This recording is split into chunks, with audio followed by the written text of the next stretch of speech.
Hello and welcome to the Huddle. Liam Santamaria back with you. And well, here we are. Week 4 is in the books. And as always, there's a lot going on. Roster changes, road wins, all kinds of road wins. One team who didn't win on the road this week, won at home, hottest team in the league, the Tasmania JackJumpers. And to break them and everything else around the league down, I've got Jack McVeigh on the show today, fresh off signing a 2-year extension and having a terrific season. So sit back, relax. Up next, Jack McVeigh.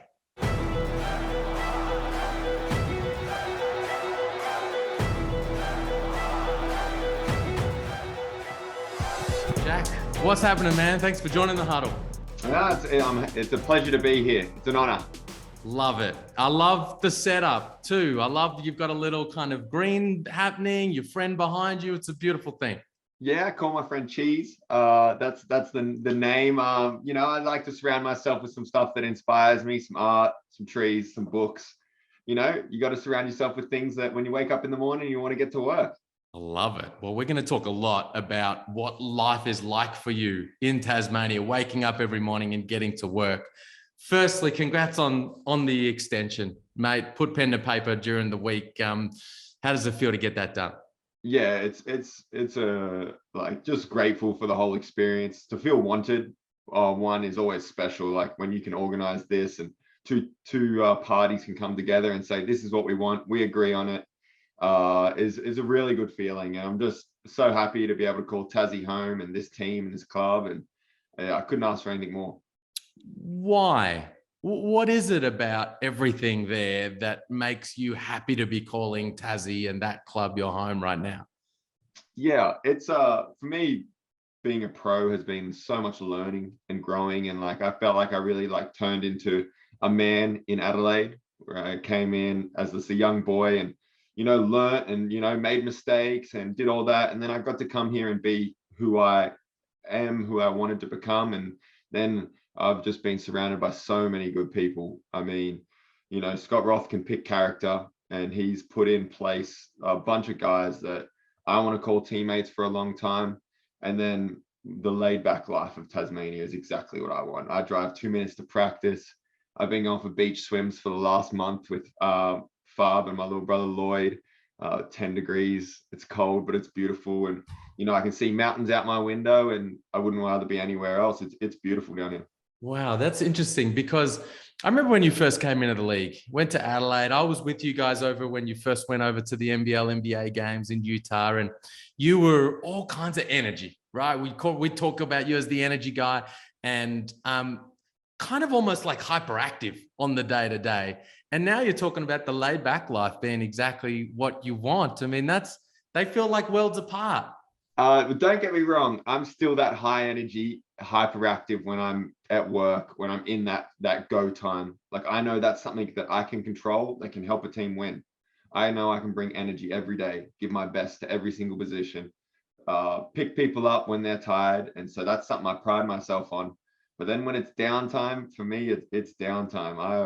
I want to be near a beach, near some trees, not going crazy at Woolworths. I can get a park without stressing about it. And that's the type of lifestyle. I'm a North New South Wales boy, Cabarita Beach, a couple thousand kids, people. That's the lifestyle I like. Nice. But now you're a Tassie guy. You used the word home a few minutes ago. I mean, does it legitimately feel like a home now? Do you feel connected to the place down there now? Yeah, I love it. I mean, I'm currently, after I signed that paper, I'm looking for a home. Like I want to, buy something that I can call my own, and be a first home owner, down in Tassie. So yeah, I'm all in. I mean, the people have been incredible, and yeah, this is the place to be. You're getting into the market. It's not easy to do. Yeah, it's not easy to do. That's for sure. So, anywhere. Yeah, definitely got some help from my partner Beth and stuff like that, and so we're making it work and looking for a nice little spot. All right, before we move on, not only are you killing it on the floor, and we'll talk a little bit more about that right now, not only are you getting yourself into that property market, you're also in the podcasting game. I want to get into this straight away because you're teaming up with my man Darren Barker at NBL HQ, quality person, great operator. Talk us through the genesis of what you guys are doing and where people can get involved. Yeah, 100%. Like Darren reached out to me a while back and said, I want to do something. And I said, let's do it together. Let's lock in. I want to see your face on the camera. Let's get to know each other. And we kind of jumped into a podcast without knowing barely anything about, but I love this positive energy. Like anyone that loves hoops and wants to get after it and wants to put themselves out there, I can get around. And then we've gotten to know each other, and we're doing a weekly podcast, learning a lot. We just jumped straight into it. No real research. But it's been really fun. Shooters Pod. It's on all my socials, SoundCloud, YouTube, the whole deal. And we're just talking about the NBL, really, bit of JackJumpers life, getting to know each other and just chatting it up and seeing where it evolves week to week, and trying to put out as many episodes, stay consistent, and see where it takes us in the next 5, 10, 15, 20 years. Love it. Love it. The Shooters Pod. So search it up, subscribe, get around it. All right, hey, let's talk about the weekend. I was calling that game. What a win over Perth, 4th win in a row. You guys are the hottest team in the league. And that was an absolute celebration of everything that is the JackJumpers in that game on Saturday night, because the home fans were going nuts. And, you guys got to kind of often NBL games are close and they're tight. And with you guys keeping the scores low, it's often that way. It's very rare you get a game like this where you just blow a team out and you get to really enjoy it. How fun was that? Oh, it was awesome. I mean, we don't want to talk about last year too much, but I mean, you can count on one hand how many wins we got over 10 points last year. And we talked about it earlier this year, like in the preseason. We said, we feel like we're a better team than we were last year. We've all improved on an individual level and as a squad. And we need to learn to put teams away. We need to learn how to come out at the start. And last year it became a bit of a joke. We'd say culture wins when we'd be down at halftime, and we would somehow bring it back and continue to win these games. But we said we don't want to be that team this year. We want to be someone where, if you fall asleep or you don't come to play, that we're showing up every single night, and we're going to be playing hard, playing selfless, playing together. And that's JackJumpers basketball. Big time. I mean, I love the way you guys put teams away. How you just put the Wildcats away is a bit different to how you usually put teams, how you put Adelaide away and how you put Melbourne away in those wins prior to that, because you blasted them off the court on Saturday, caught fire from long range. But the way, and Gazy and I were talking about this on the broadcast recently, I think it was maybe the win over Melbourne, where when you guys get 6 or 8 up, unlike other teams who, with the game these days and everyone's shooting threes, like things can just turn really quickly. You guys adjust your style. You continue to squeeze defensively. And then all of a sudden you walk it up, and the frustration just continues to build on your opponent. And then bang, bang, a couple of more scores from you. Now you're up 12, timeout. It's building even more. You guys and your high basketball IQ collectively seem to have this ability of, when we get up, of maintaining control of a game. 100%. I think collectively is the key word there. We watch other games and we see starters playing 35 minutes, 34 minutes. And like, you watch the JackJumpers and starters playing 23, 24. And like the last 2 games, I mean, in Melbourne, it was the bench that won us the game. They came on and they're consistent, and there's no drop off. And you see it in our trainings with how competitively we get after it. If you're not buying in, if you're not bought in on that defensive end, you're not going to play. We're going to play anyone. And then we come out and there's no drop off. So, it's a good battle for that 6-7 minutes. And our bench comes on, and, you got Kells coming in, you got Weeksy that's shooting lights out, Shawnee Mack, like clamping full court. And, to see Semi back out there was awesome. And that no drop off, I think, has been a real key for the way we want to play and hopefully continuing to put teams away. And you're only going to get deeper as the season progresses. You got Will to come back in, Clint to come back in, who's so big for you guys off the bench. It's a beautiful thing. The other thing is you've got this unbelievable 6th man in your home court advantage right now. I mean, I've not been in the building. I got to get down there, but the atmosphere in that place seems just ridiculous. Yeah, well, first off, you have to get down there. That's a must. That's a must trip. We'll put that in NBL, get him down here and just enjoy a game. Don't even need to commentate, sit courtside and Wouldn't put that be some nice? marching on. But no, it's unbelievable. I make sure, like, when we're about to tip off, just to look around and have a smile because it's like corner to corner every game. And I've never been a part of anything like that where it's people are showing up the second the doors open an hour and a half before. There's people on the Right. sideline cheering us on, and it's an incredible feeling of Tassie embracing us and us embracing Tassie and what's being built. And like the basketball, it's going to have its highs and its lows. We're going to lose some games this year. We're going to go on Yep. some more winning streaks, but them guys showing up every night is incredible. Yeah.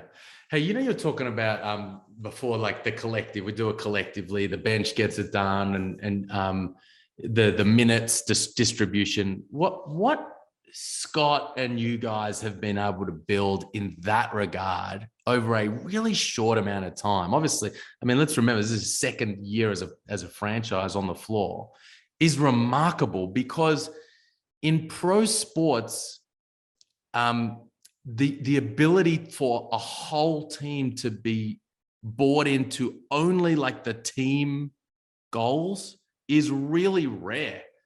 Everybody's there trying to get the next contract and trying to get their numbers and trying to look out for themselves first and foremost. And then, hey, if we can win some games as well, that'd be great along the way. But how have you been? What's the secret sauce? What's the magic fairy dust that Scott has sprinkled over this team right from day dot that's got that kind of buy-in? Yeah, I mean, I'm trying to still work it out. If I'm being 100% honest with you, like I do my writing, I'm like, what if I ever need to take this somewhere else? What am I going to take away from it? Right. It's been a lot of things, the starting something new and setting a tone. You got no excuses of, I wish we could change this or I wish we could do that. It's like, Right. let's do it this way. Definitely helped. And, you bring in guys and you set that standard straight away. And then two is this quality of people. We had that Brisbane home win where Josh Majette didn't play a lot in the fourth quarter. And, and he was up cheering, he's semi-coaching, he's talking to guys, It's so funny. You log onto the internet afterwards, you go on Twitter and stuff, and you see people saying, oh, Josh Majette's going to get sent home, when really we're celebrating him after the game and what he did, and he's the first one talked about in film the next day saying, that's our leader. Like, that's what we want in a teammate. That's winning basketball. That's culture. And then I think thirdly, I think the fact that everyone plays. A team in my experience loses once the bench beats the starters, and then the starters go out and play 35 minutes and lose a game. It's tough to bring that back. Everyone has to eat. You can get everyone to buy into the team so far, but everyone needs to at some point eat. And when coaches have trust in that bench, and then the bench are buying in on the defensive end, and they're coming in and winning games, practice is going to be competitive. You don't need to talk about buying. Everyone's eating. You got Weeksy coming in, playing incredible, shooting 60% from the 3-point line. Shawnee Mack's been working hard. You can list off the names of guys that it's genuinely next man up. And I don't know, for me, that trainings are competitive every day. If I don't show up, Kells is putting me to sleep. And it's like that for everyone. Yeah, right. I'm interested to run this by you because someone asked me that kind of question, like from an outsider's and an analyst perspective, what is it that Scott Roth does down there that's so effective? And the immediate thing that came to mind for me was consistency. Like, he just seems so consistent. He's a great personality, and I always love watching him like in those post-game press conferences. But to be honest, I know exactly what he's going to say every time, and he says that because his message to the public, and I assume his messages to you guys on a daily basis, it just seems so consistent. And so as a result, you guys understand it. You know where he stands. You know where you all stand together, and you can apply what needs to be applied. Is that a reasonable assessment about the importance and the benefits you guys get from his consistency? Yeah, I like that. Scott makes my job easy. Like, I know a couple of things. I have to show up every day. I have to do the defensive end every single day. And those standards, it's just, you do it or you're not going to last. You know, you're not going to be part of this. You get to the door, and that kind of every day just rolls over and rolls over. You know, we were 0-3, and there's no real panic buttons. It's just talking about we have to keep improving. You know, we beat Perth at home. We come in today. We have to keep improving. Like we have to keep improving day by day. You know, step by step, and yeah, I guess that's consistency right there. What kind of impact? My man Darren said that maybe Domino's is having a bit of an impact.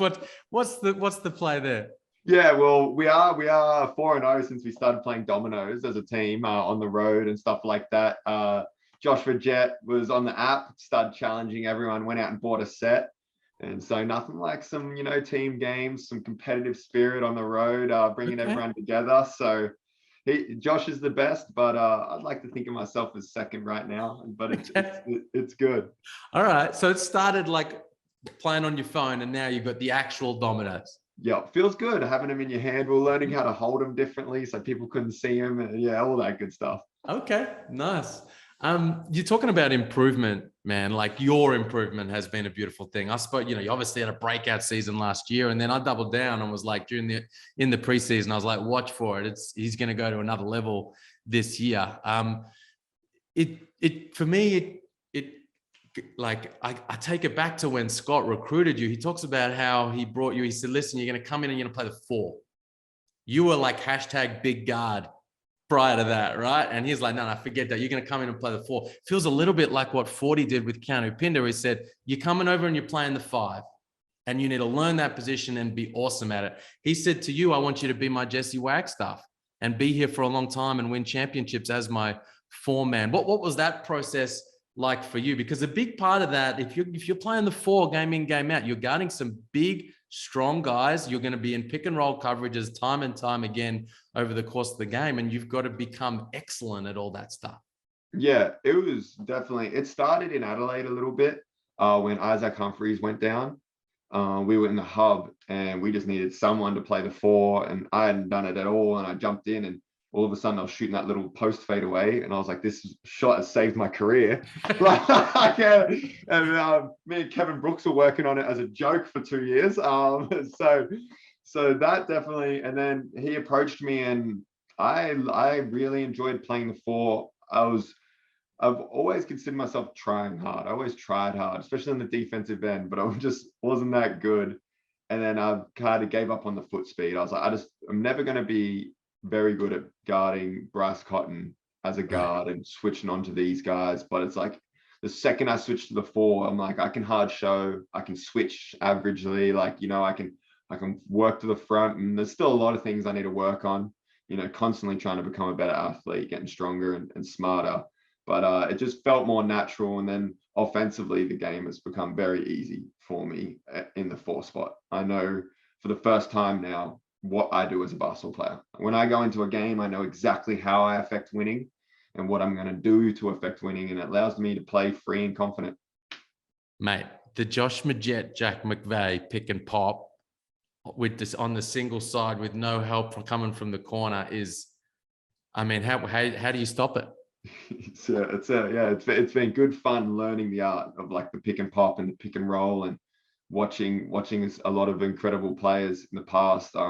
You know, Timmy Conrad last year, just watching him a lot helped me, the way he sprints into screens, and, you know, the subtleties of touching someone or slowing down when you're about to hit it and then not touching them last second has been like so much fun learning, you know, and without realizing it, learning how to score consistently from playing alongside DJ for so many years. You know, the way he would read when guys are about to pre-switch, where to position his body, and, you know, these things that I'd been picking up without even realizing, you know, and being around DJ and that art of scoring, especially scoring consistently, has helped me more than those guys probably even realize. I've never even said anything to them.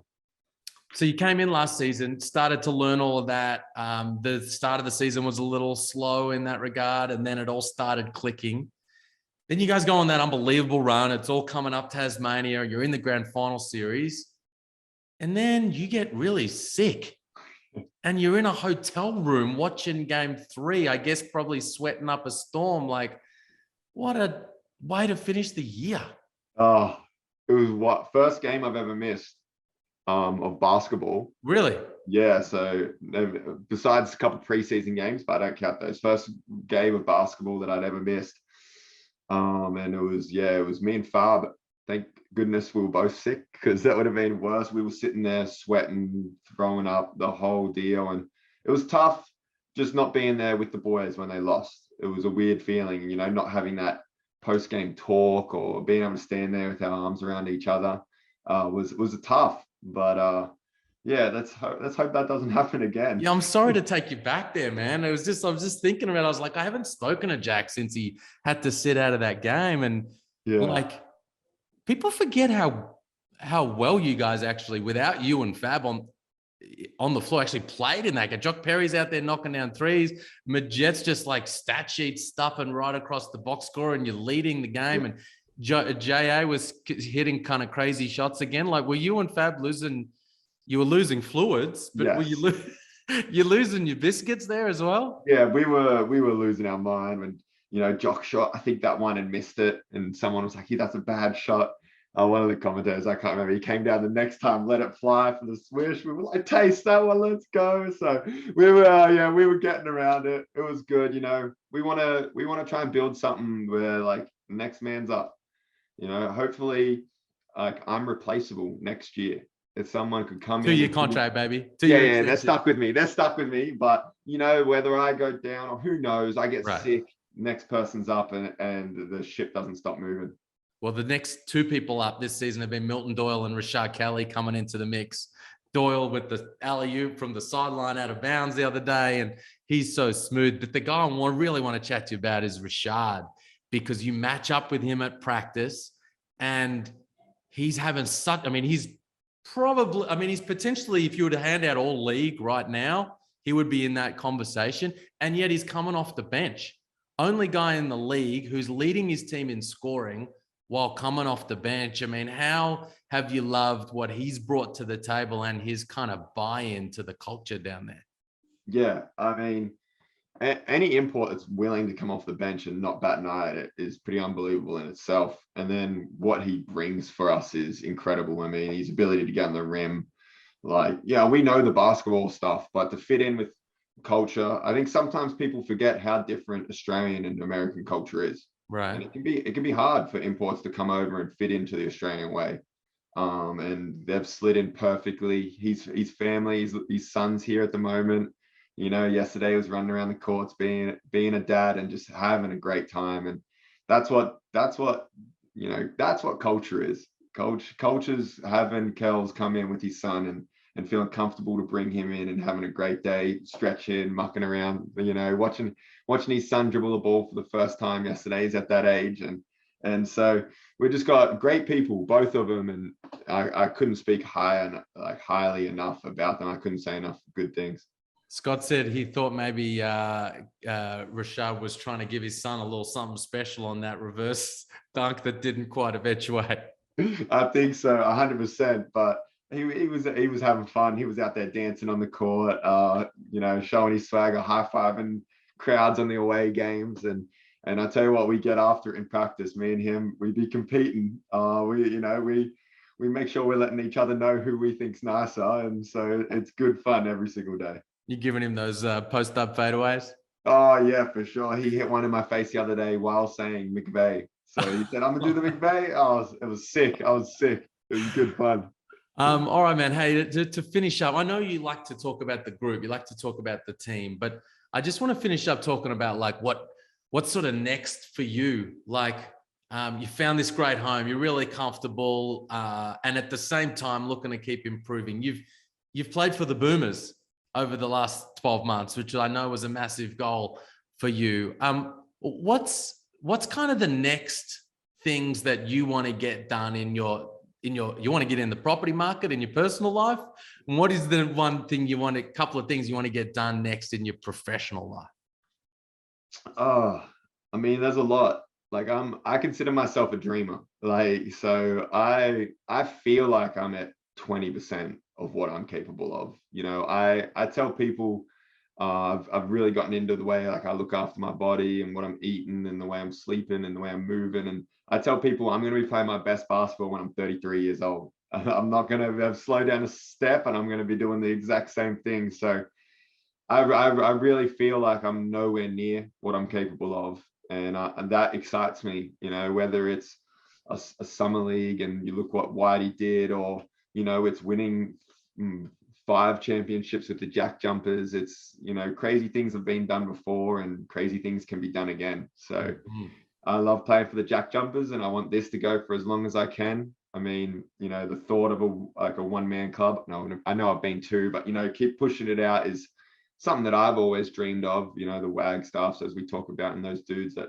will eventually have their jersey retired and hung up, and having an impact on a community is the stuff that we all dream of. And breaking news, we can talk on it because it's going to drop by the time this podcast goes to air. It'll be out there for the people. Some more green and gold for you in the next little while. Oh, yes.